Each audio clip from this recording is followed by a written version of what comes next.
안식을 하는 동안에 어떤 분이 그러시더군요. 이제 목사님 다 끝나셨네요. 그러세요. 근데 그 말을 들을 때 제 마음에 떠오르는 예화가 하나 떠올랐어요. 미켈란젤로가 시스티나 성당의 천정 벽화를 프레스코를 거의 완성할 때 일입니다.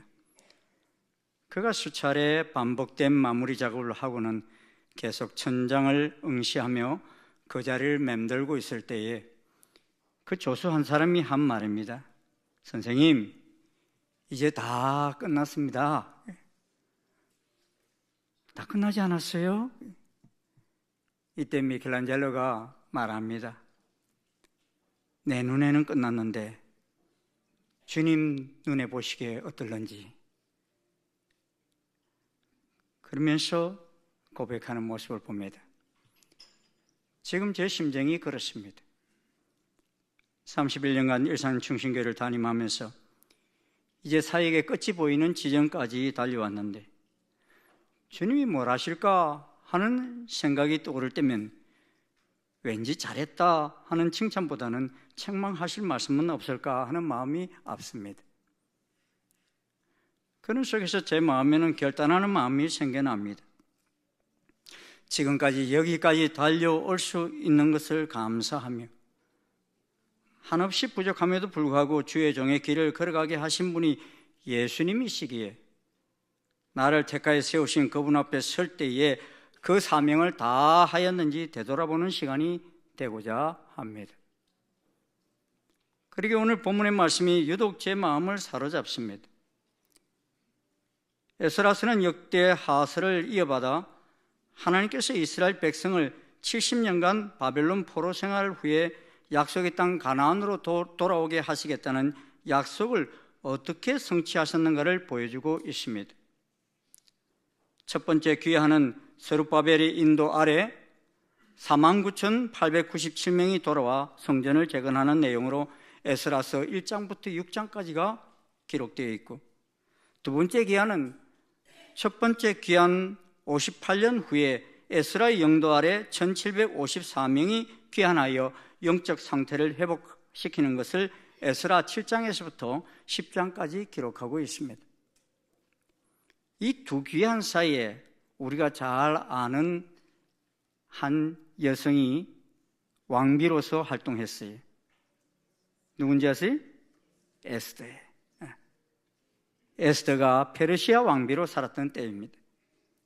페르시아, 우리 성경에는 바사라고 나오지요. 지금의 이란의 자리에 있던 나라입니다. 이 페르시아의 고레스 왕은 기원전 539년에 바벨론을 무너뜨리고 기원전 538년에 포로 유비지에 살고 있던 유대인들로 하여금 그들의 고토로 돌아갈 수 있도록 허락하는 칙령을 발표합니다.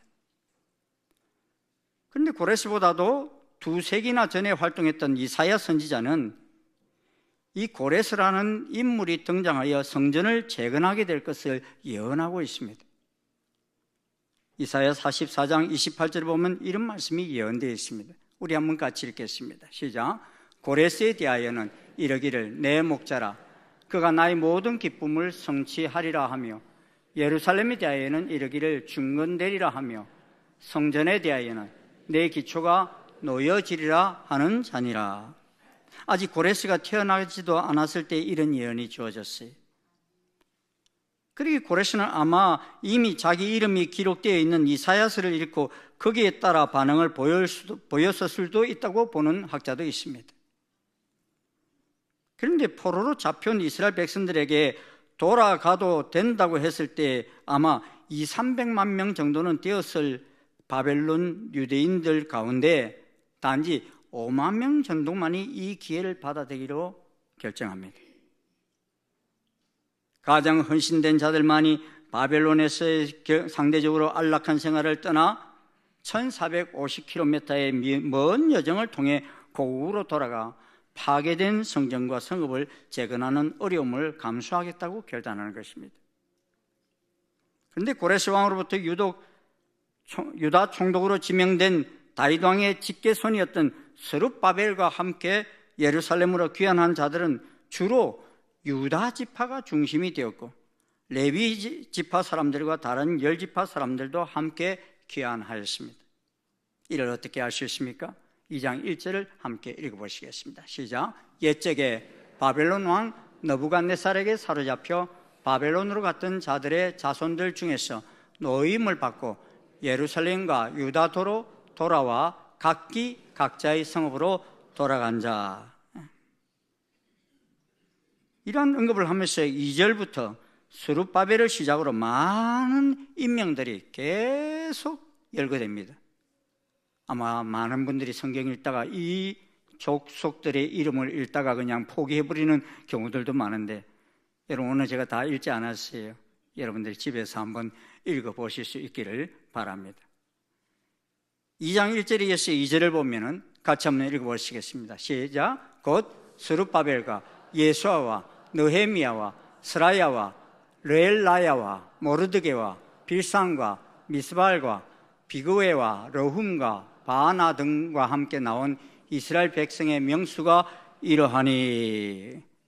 그러면서 계속 족속의 이름 명수들이 나오죠.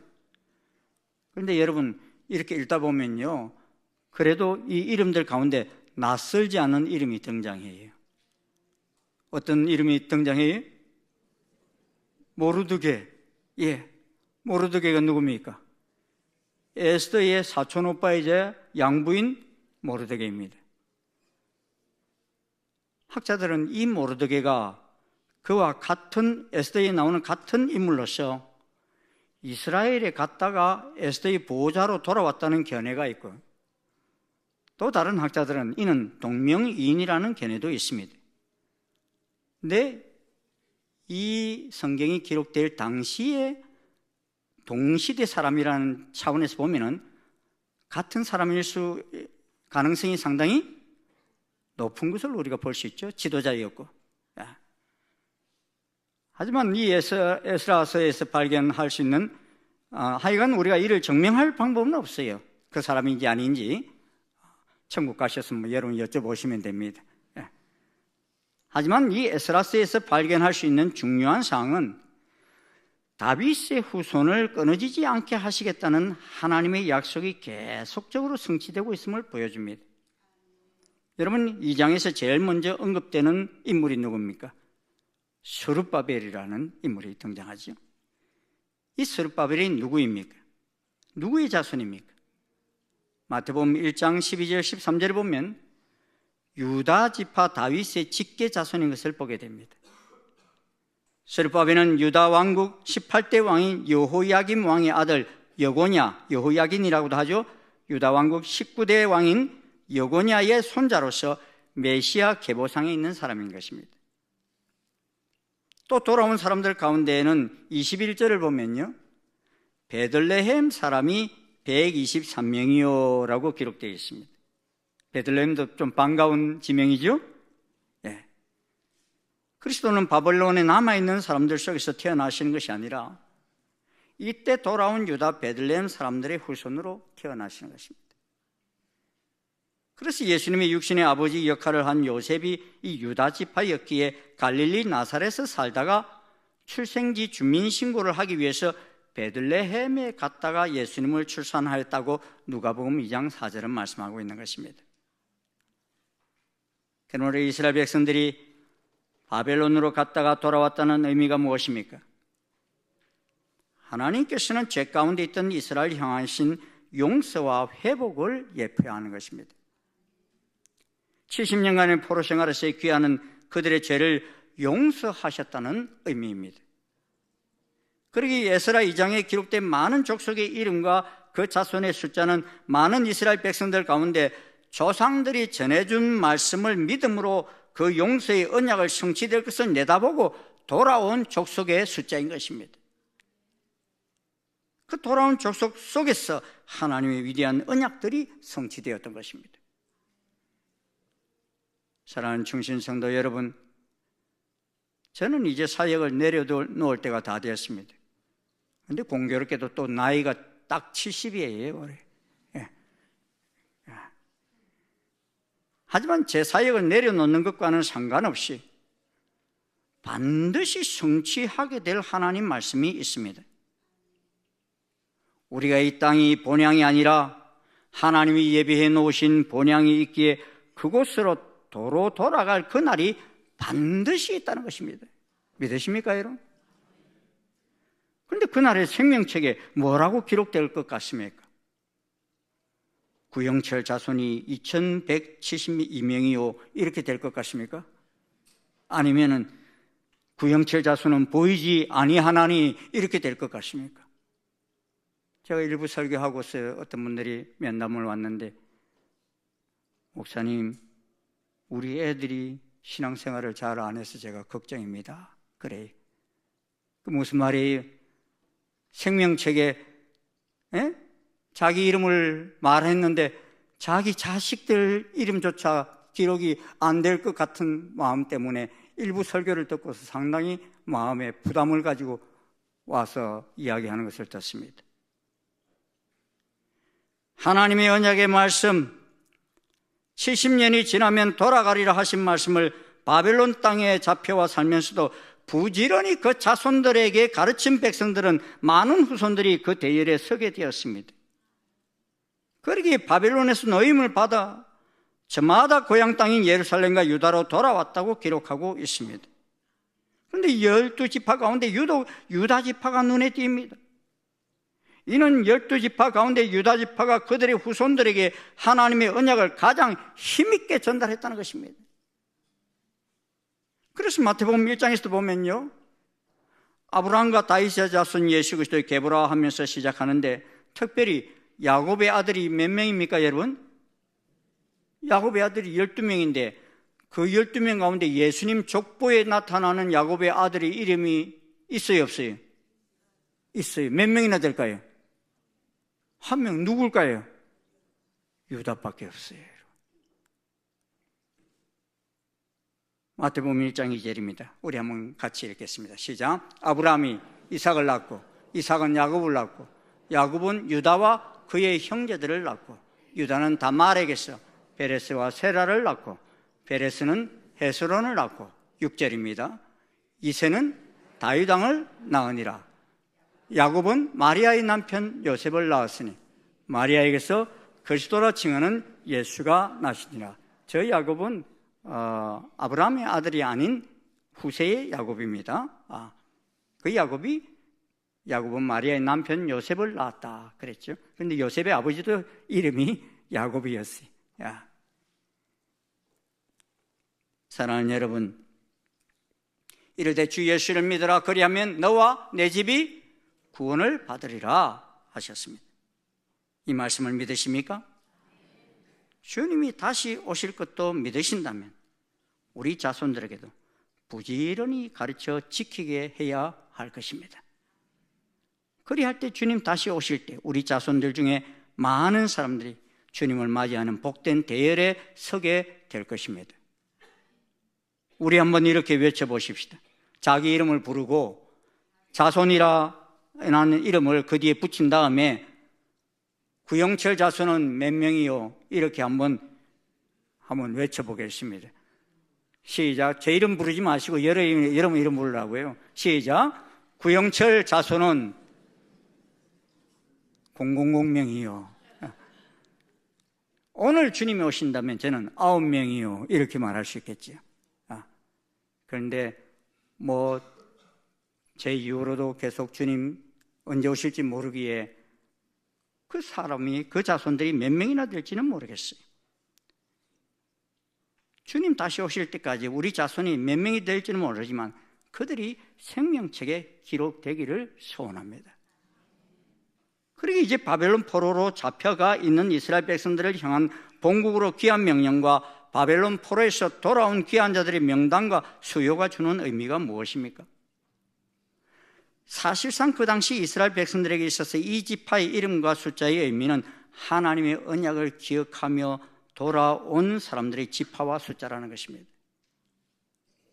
그러기에 에스라 2장 1절과 2절에서 바벨론 포로에서 돌아온 이스라엘 백성들의 명단은 하나님의 은혜와 약속의 성취를 상징합니다.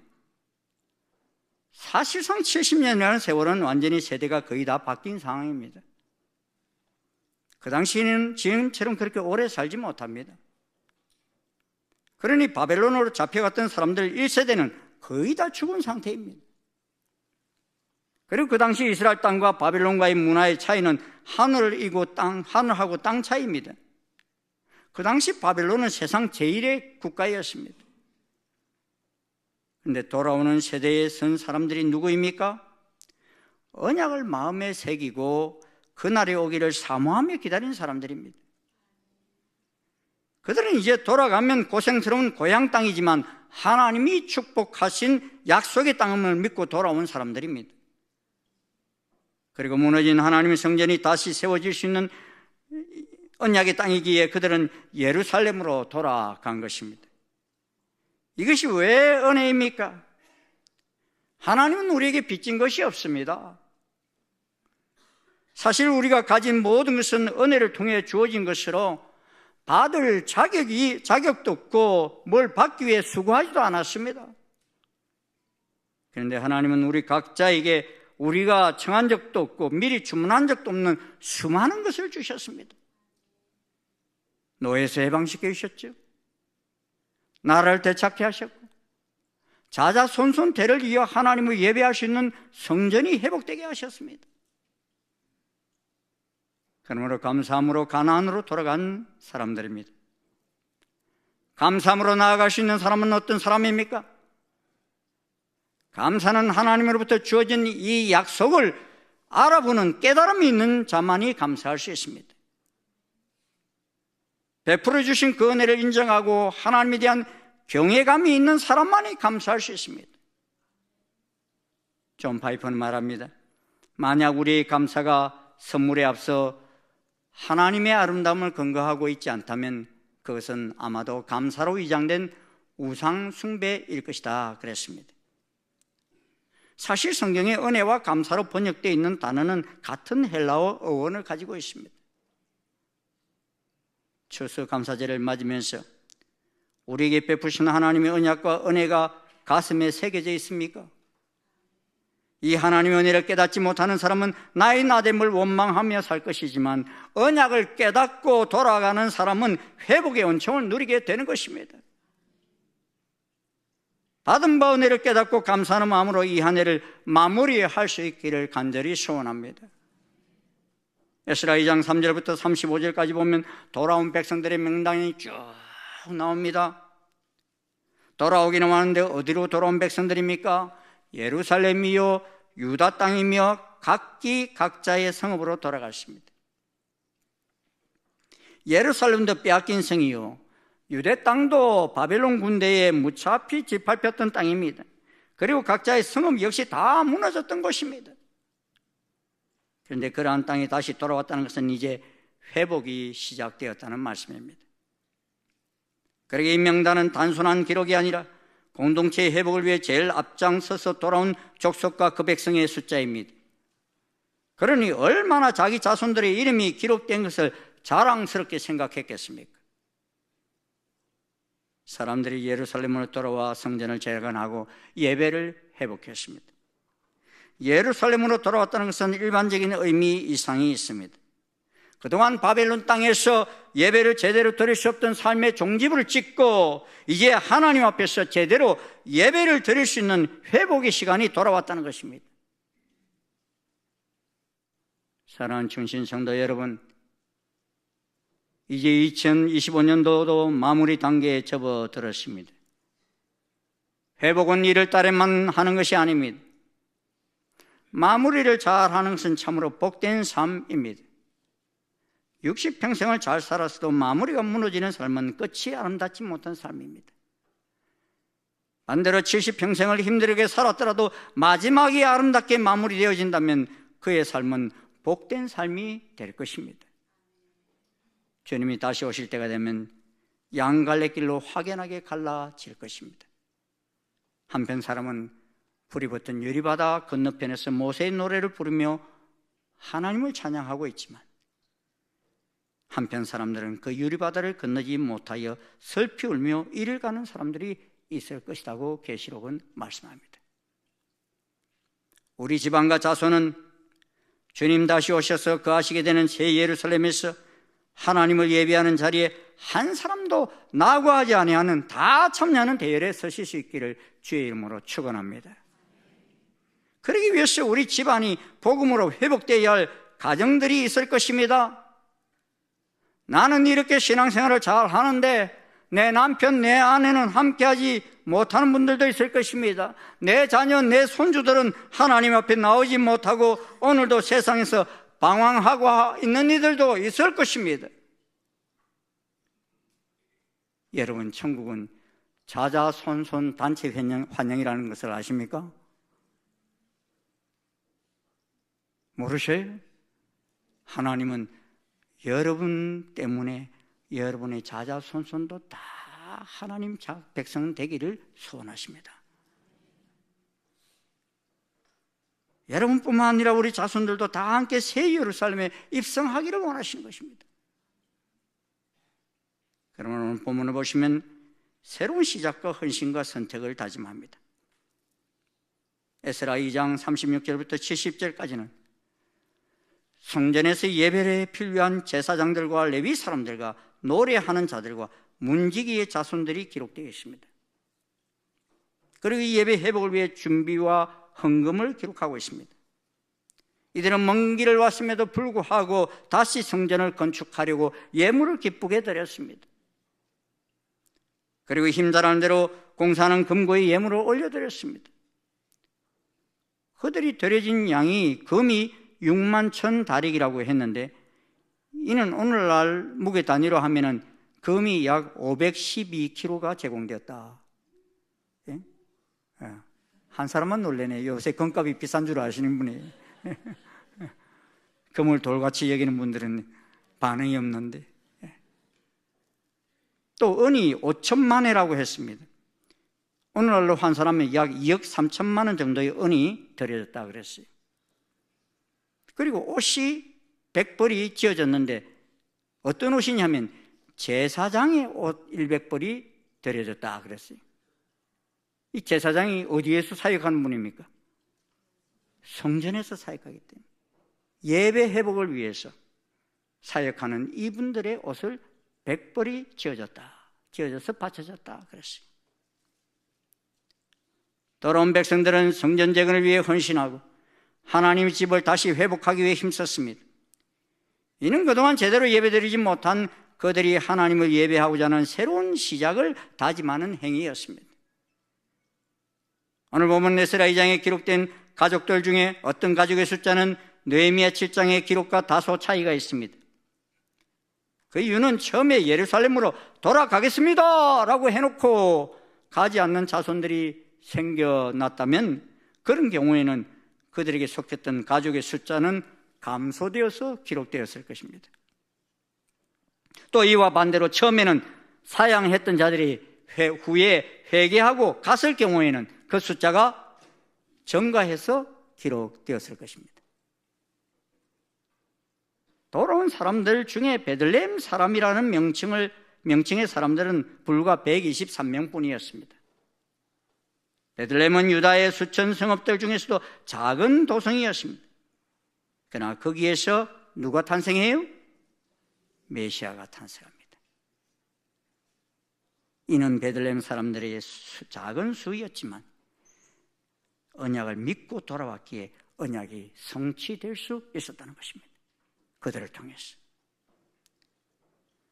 우리 인간의 삶은 선택의 연속이라 해도 과언이 아닙니다. 어디에서 살 것인가? 무엇을 먹을 것인가? 누구를 만날 것인가? 어떤 길로 갈 것인가 하는 것 등 이 모든 것들이 선택하는 방향에 따라 결정되는 것들입니다. 한순간의 바른 선택은 새 역사를 창조하지만 잘못된 선택은 패망의 길로 인도합니다. 그러기에 우리는 바른 선택의 방법을 배워야 합니다. 오늘 본문에 등장하는 돌아오는 사람들은 많은 사람들 가운데 좁은 길을 선택한 사람들입니다. 우리는 일반적으로 다수의 선택이 정당하고 바른 길이라고 생각해서 무의식적으로 그 길에 동참할 때가 많습니다. 일생을 결정짓는 중요한 순간에도 아무런 언약이나 약속도 없이 남의 의견이나 행동에 덩달아 따르는 우를 범하는 사람도 있습니다. 그러나 본문의 사람은 하나님의 언약을 믿고 먼 길을 귀환한 백성들입니다. 주변에 위협과 비난도 있었지만 반드시 성취될 하나님의 약속을 믿고 따라 나선 사람들입니다. 오늘 예루살렘을 택하여 돌아온 사람들은 분명 그동안 정착해 있던 삶의 자리를 떠났기에 고통이었을 것입니다. 그러나 하나님 나라를 앙망하는 믿음이 있었기에 현실의 고통은 얼마든지 감수할 수 있었던 것입니다. 그들은 본문 뒤에 계수자 명단에 일일이 열거되는 은혜뿐만 아니라 생명책에 기록되는 더 큰 은혜를 체험했을 것입니다. 오늘 여러분은 어떤 길을 선택하고 있습니까? 약속의 길입니까? 반드시 성취될 언약의 길입니까? 나와 내 자손이 생명책에 기록될 길입니까? 그 길은 비록 고통의 길일 수 있습니다. 다수가 가지 않는 길일 수 있습니다. 세상이 선택하지 않는 길일 수 있습니다. 자기를 부인해야만 갈 수 있는 길일 수 있습니다. 예수님께서 길을 선택하실 때 어떤 길을 선택하셨습니까? 기도하실 때 자기 소원을 내려놓으시고 아버지의 원대로 되기를 원하나이다 라고 하였습니다. 그리고 십자가를 지셨습니다. 본문에서 예루살렘은 돌아간 자들의 가족, 친구, 삶의 터전 등 자기와 관련된 것을 포기하고 오로지 하나님 도성 재건에만 관심을 가졌던 것입니다. 어떤 전자제품 광고에서는 순간의 선택이 10년을 좌우한다 하는 그런 광고를 제가 오래전에 본 적들이 있어요. 그런데 여러분, 전자제품 하나는 10년을 좌우하지만요, 우리가 하나님을 선택하느냐 세상을 선택하느냐는 영혼을 좌우합니다. 돌아오는 길을 선택한 그들은 자신과 자자손손이 새 예루살렘에서 하나님을 영원히 예배하는 대열에 설 수 있는 길을 선택한 사람들입니다. 그들은 평생에 있어서 가장 중요한 결정을 하였고 후회함 없는 선택을 행한 사람들입니다. 2025년 추수감사절을 맞이하면서 우리 자신과 자손들에게 가장 후회할 것이 없는 중대한 선택이 무엇이겠습니까? 이 절기를 기점으로 우리와 우리 가문이 하나님의 언약을 따라 믿음으로 결정함으로 인해서 생명책에 우리 자손들 모두가 다 기록되는 복된 감사절이 되시기를 주의 이름으로 축원합니다. 기도하시겠습니다.